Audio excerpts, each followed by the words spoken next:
नमस्ते। तो अब प्रस्तुत है मृत्युंजय का अगला भाग। जब श्री कृष्ण की कंस को वध कर देने की सब लोग चर्चा कर रहे थे।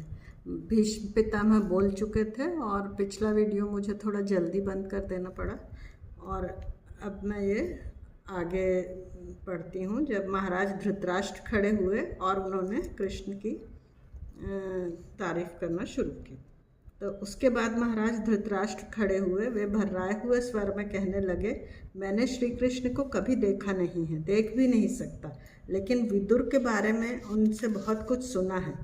सुनते समय कभी कभी तो मैं यह सोचकर उदास हुआ हूँ कि मैं देख नहीं सकता। दैवयोग से यदि किसी समय मुझको दिखाई देने लगा तो सबसे पहले मैं मथुरा ही जाऊँगा। बस उनके संबंध में मैं इतना ही कह सकता हूँ।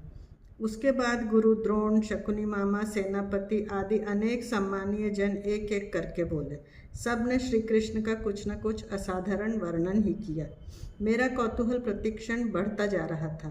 क्षण भर के लिए मन में आया कि एक बार मथुरा जाकर श्री कृष्ण को अवश्य देखा जाए। छोटी सी अवस्था में ही वह सबको इतने प्रिय और श्रद्धेय हो गए हैं, यदि हो सके तो उनसे बातें की जाए। इसी समय युधिष्ठिर धीरे धीरे बोलने लगे।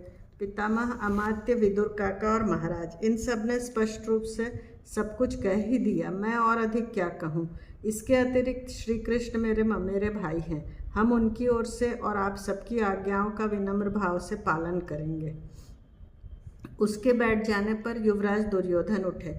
अपनी पुष्ट गर्दन चारों ओर फिराता हुआ वह बोला, राजा श्री कृष्ण का वर्णन इस राजसभा में हो ही चुका है।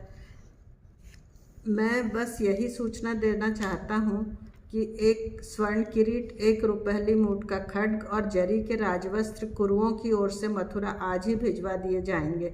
मैं अंगराज कर्ण से निवेदन करता हूँ कि मेरे बाद इस संबंध में 2-4 शब्द कहें।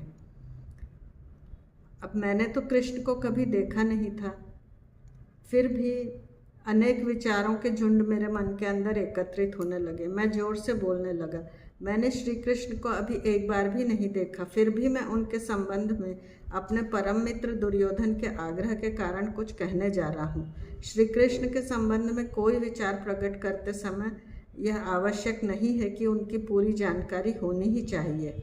जो घटनाएं घटित होती हैं उनसे किसी व्यक्ति का मूल्यांकन सरलतापूर्वक किया जा सकता है। जैसा कि आप सबको विदित है, यदि श्री कृष्ण ने अपने अन्यायी और अत्याचारी मामा को अपने ही हाथों से वास्तव में ही यमलोक पहुंचा दिया है, तो मेरी राय में श्री कृष्ण आर्यावर्त के सर्वप्रथम दृष्टा राजा हैं, क्योंकि सत्यासत्य के संघर्ष में उन्होंने अपने राष्ट्र के सम्मुख अपने संबंध का मुक्त मन से बलिदान कर दिया है। वे इतने महान हैं कि हम सबको उन्हें आदर्श के रूप में ग्रहण करना चाहिए, और केवल इसीलिए श्री कृष्ण मेरे लिए पूज्य हैं। सब ने तालियां बजाकर मेरे विचारों का स्वागत किया। मैं बैठ गया। उसी समय एक थाल में सुवर्ण मुकुट, एक खड्ग और राजवस्त्र सभा भवन में लाए गए। सबकी ओर से यह निर्णय लिया गया कि अमात्य को मथुरा जाना चाहिए। राज्यसभा विसर्जित हो गई। सब लोग सभागृह से बाहर निकलने लगे। मैंने सामने बैठे हुए पांडवों की ओर देखा। भीम मेरी ओर घूर कर देख रहा था। अर्जुन मेरे कानों के कुंडलों की ओर आंखें फाड़कर देख रहा था, और युधिष्ठिर अब भी मेरे पैर निहार रहा था। थोड़ी ही देर में जब वे सब लोग सभागृह से बाहर चले गए, तो मैं, शोण और दुर्योधन, हम लोग भी बाहर चले गए। रात को वृषाली के मुंह से राजमाता कुंती देवी की एक और महत्वपूर्ण बात ज्ञात हुई। राजसभा का कामकाज कैसे चलता है, यह देखने की लालसा से तथा दुर्योधन की बहन दुशला देवी के आग्रह से वृषाली राजसभा में स्त्रियों के बीच जाकर बैठ गई थी। उसको देखते ही राजमाता ने एक दासी द्वारा अपने पास बुलवा लिया और अपने पास ही बैठा लिया। उन्होंने उसकी पीठ पर स्नेहपूर्ण हाथ भी फेरा।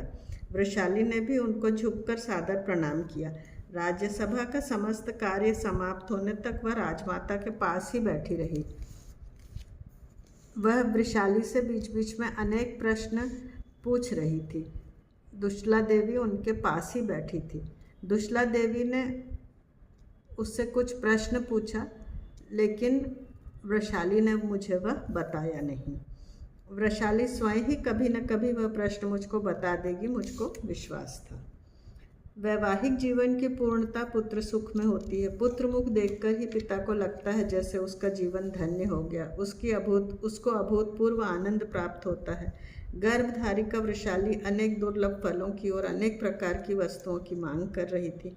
उसकी मांग पूरी करते समय मेरे किए गए परिहास से वह लज्जा बोध करती। उसकी सभी इच्छाएं पूर्ण करने के लिए राजभवन के सभी सेवक सेविकाएं दौड़ धूप कर रही थी। वास्तव में ही वह अंगराज्ञी बन गई थी। वृषाली का जो पहला पुत्र होगा उसका नाम क्या रखा जाए, इस पर मैंने बहुत विचार किया, लेकिन कोई अच्छा नाम नहीं सूझ रहा था। वह काम उसी को सौंप देने में ही बुद्धिमानी थी। वह जो नाम रखेगी वह निश्चित ही बहुत अच्छा होगा। मेरे मन में एक ही विचार बार बार चक्कर काट रहा था, मेरे इस पुत्र को कवच कुंडल मिलेंगे क्या? उन कवच कुंडलों में वह कैसा दिखाई देगा? बचपन में जैसा मैं दिखाई देता था, क्या वह वैसा ही दिखाई देगा? अंत में वृषाली को पुत्र हुआ, परंतु उसके कवच और कुंडल नहीं थे। मेरे मन में संदेह के बादल छा गए। वह हृष्टपुष्ट था किंतु कुंडलहीन था। उसका नाम क्या रखा जाए, इस संबंध में कोई उत्सुकता नहीं रही। उसको कवच कुंडल क्यों नहीं है, इस शंका से मेरा मन ग्रसित हुआ जा रहा था।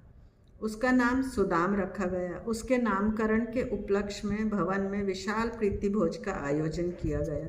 मैं अपने मन को बार बार यही कहकर समझा रहा था कि अपने किसी पुत्र को कवच कुंडल नहीं होंगे, ऐसा नहीं होगा। इस पुत्र को यदि कवच कुंडल नहीं मिले तो क्या दूसरे को तो अवश्य मिलेंगे। इस तरह मैं अपने मन को समझा रहा था। आशा ही जीवन की सबसे महान शक्ति होती है। तो धन्यवाद। यह अध्याय यहीं समाप्त होता है। इसके साथ ही कर्ण का भी यह अध्याय समाप्त हुआ। यहाँ अगले अध्याय में दुर्योधन अपनी बात कहेंगे, वो दुर्योधन की आत्मकथा रहेगी। तो धन्यवाद। और आपको अगर ये सुनना अच्छा लग रहा है तो कृपया इसे सब्सक्राइब करें, लाइक करें, शेयर करें और कमेंट करिए कि आपको कैसा लग रहा है। धन्यवाद।